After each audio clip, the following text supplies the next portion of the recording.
على بالورن warwa lama hadiniyo ilaahay ma hadii waa galabta waan kugu soo imid oo de gurigaagan kugu waa sidaas khayr Allah ku sii waa booqasho wanaagsan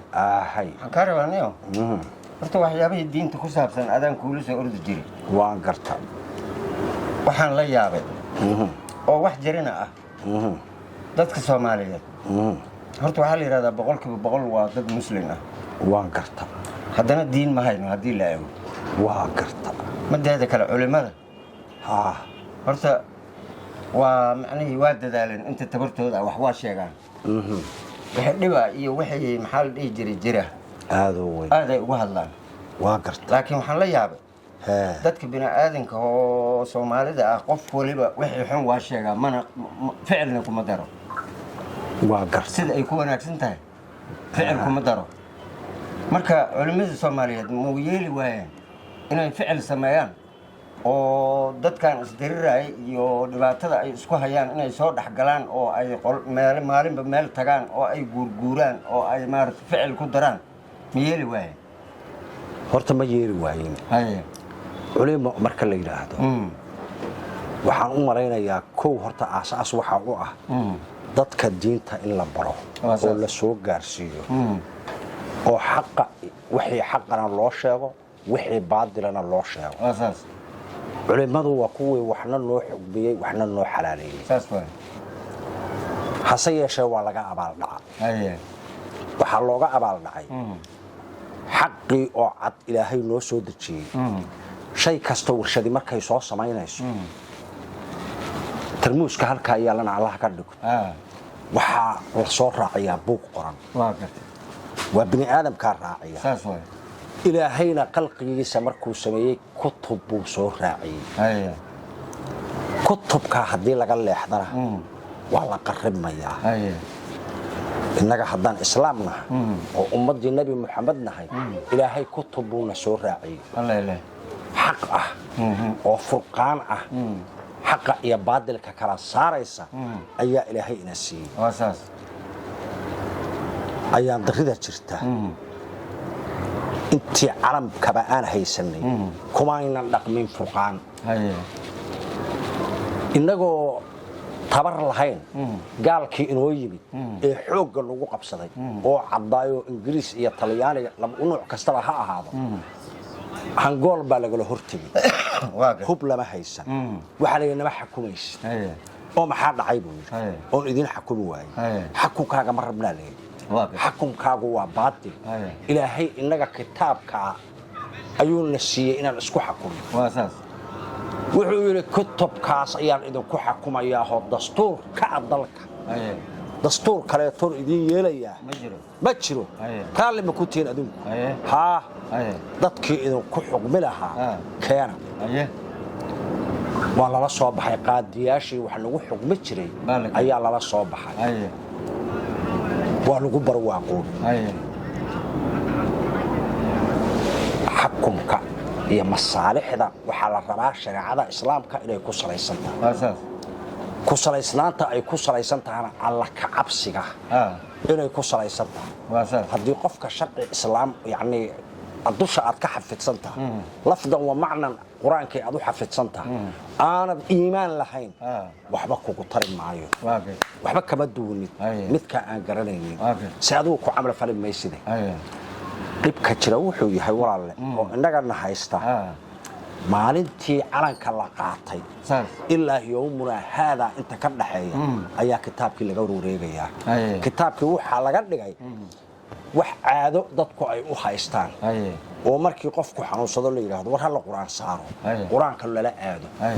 oo markii ma taqaanaa la rabo ma taqaanaa ishagan xukun la rabo faashi lala aado oo kitaabkii laga soo aadin nikaax iyo ma taqaanaa waxyaalo yar yar lala aado waxa lagu leeyahay qof baa wuxuu tagayaa ma taqaanaa ishagan iskuul buu tagayaa maadi ma taqaanaa ayuu baranayaa martay baa lagu leeyahay waa aqoonyahan ayaa la leeyahay war hadaanu diinta islaamka aqoonyahan ma aha diinta islaamka ayaa maamul iyo aqoon iyo administration iyo waxa dhame ay ku dhan yihiin wax ka dhimanay ma jiraan diinta islaamka hadii iyada lagu dhaqmana awood burji aad kab lagaaga boqo ayaad yeelanaysaa ilaah baa kugu ilaalinaya gaashaan baad haysataa waxaa ka dhamaanaya wax la yiraahdo musuq ayaa ka dhamaanaya anigu waxaan iskuul galay isdilka joogsanay oo isdilka maxaa keenaya xamiya qabyaalad baa keenaysa qabyaaladda iyo musuqu ya waa diintii islaamka oo laga leexday diinta islaamku qabyaalad ma ogola musuqna ma ogola ma fahanti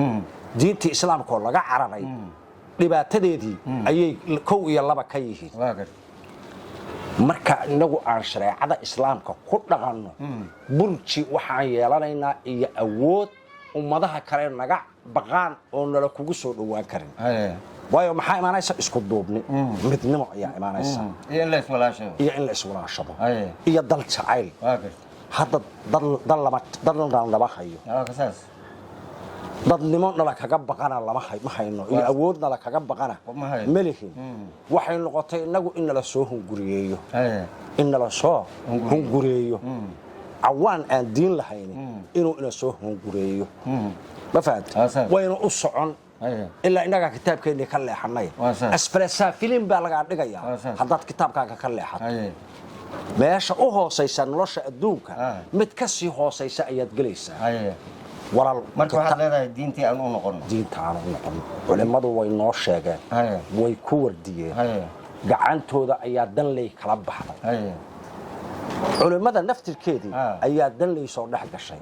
marbaa qolo laablakac la soo haadeen shareecada islaamka la isku xukumaya